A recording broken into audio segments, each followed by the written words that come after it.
ये कहानी है एक छोटी सी बच्ची की जिसको बहुत गुस्सा आता था, बात बात पे गुस्सा आता था। और जब उसको गुस्सा आता था तो वो ये नहीं देखती थी कि उसके सामने कौन है, और जो उसके मन में आता था वो सब बोल देती थी।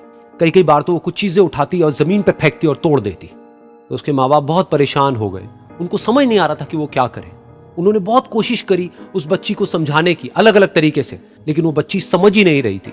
फिर एक दिन उसकी माँ ने उसकी ट्यूशन टीचर से बात करी, क्योंकि ट्यूशन टीचर ही एक ऐसी थी जिसकी कि वो बात सुनती थी।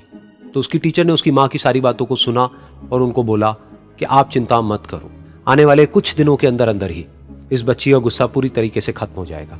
उसकी माँ को समझ नहीं आया, लेकिन फिर भी उन्होंने कहा कि कोशिश करने में क्या जाता है।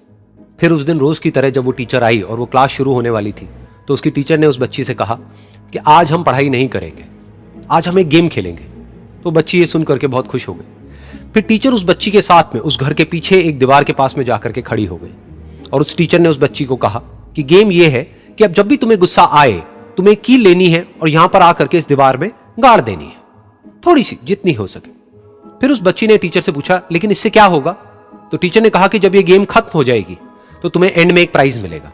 फिर उस बच्ची ने बिल्कुल वैसा ही किया जैसे कि उस टीचर ने कहा था, यानी कि अब उसको जब भी गुस्सा आता तो वो जाती और जा करके एक कील उस दीवार में गाड़ देती। तो जैसा कि उस लड़की को बहुत गुस्सा आता था, तो पहले ही दिन वहां पर 10 से ज्यादा कीलें गड़ गई। लेकिन उन कीलों को गाड़ने के लिए उसको बार बार पीछे जाना पड़ता और जा करके उस कील को गाड़ना पड़ता। तो उसके दिमाग में आया कि जितनी मेहनत मैं लगाती हूं उस कील को गाड़ने में, उससे कम मेहनत में मैं अपने गुस्से को कंट्रोल कर सकती हूं। अगले दिन 8 कीलें गड़ी, उसके अगले दिन 6, फिर 4, फिर 3, फिर 2, फिर 1। फिर एक ऐसा भी दिन आया जब एक भी बार उसको गुस्सा नहीं आया और एक भी कील उस दीवार में नहीं गड़ी, और वो बच्ची बहुत खुश हो गई। खुशी खुशी वो अपनी टीचर के पास में गई और जाकर के उनको बताया कि देखो मैम, आज मैंने एक भी कील उस दीवार में नहीं गाड़ी है, क्योंकि मेरे को एक बार भी गुस्सा नहीं आया है। तो मैम ने उसको थोड़ी सी शाबाशी दी और मैम उसके साथ में उस दीवार के सामने जाकर के खड़ी हो गई। अब मैम ने उस बच्ची को कहा कि गेम अभी खत्म नहीं हुई है, अब तुम्हें क्या करना है कि जिस भी दिन तुमको बिल्कुल भी गुस्सा नहीं आता है, उस दिन के एंड में तुम एक कील को इस दीवार से निकाल दोगी। तो बच्ची ने वैसा ही किया, लेकिन क्योंकि कीलें बहुत ज्यादा थी तो 1 महीने से भी ज्यादा टाइम लग गया उन सारी कीलों को बाहर निकलने में। लेकिन एक दिन ऐसा भी आया जब सारी कीलें उस दीवार से बाहर निकल गई। फिर वो बच्ची बहुत ही खुश होकर के अपनी टीचर के पास में गई और जाकर के बोला कि अब उस दीवार में एक भी कील नहीं है। तो उसकी टीचर उस बच्ची के साथ में उस दीवार के सामने जाकर के खड़ी हुई।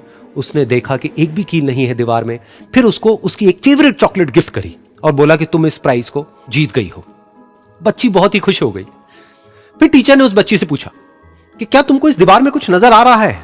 तो बच्ची ने कहा, नहीं मैम, इसमें तो कुछ भी नहीं है, सारी कीलें निकल चुकी हैं। तो उस टीचर ने कहा, एक बार ध्यान से देखो, शायद कुछ नजर आए। तो उस बच्ची ने दोबारा देखा और कहा, वो जो कीलें मैंने गाड़ी थी उसके कुछ निशान मुझे नजर आ रहे हैं दीवार में। जब बच्ची ने ये देख लिया, फिर उसकी मैम ने उस बच्ची को कहा, जैसे तुमने इस दीवार में कील गाड़ी और अब तुम उस कील को तो निकाल सकती हो लेकिन उसके निशान को नहीं मिटा सकती, ठीक इसी तरह से होता है जब तुम गुस्सा करती हो। जब तुम गुस्सा करती हो अपने माँ बाप पे या किसी पे भी, तो उनके दिल पर चोट लगती है, उनको दर्द होता है और वहां पर एक निशान रह जाता है। उस निशान को तुम चाह करके भी हटा नहीं सकती, फिर चाहे तुम उनसे जितना मर्जी माफी मांग लो। ये सुनकर बच्ची को अपनी गलती का एहसास हुआ और वो रोने लगी और वो भागती हुई गई और अपनी माँ के पास में जाकर के उनसे गले लग गई और अपनी माँ को बोली कि मम्मा, मैं आज के बाद कभी गुस्सा नहीं करूंगी, मुझे समझ आ गया है मैंने क्या गलती करी। और उस दिन के बाद उस बच्ची ने कभी गुस्सा नहीं किया।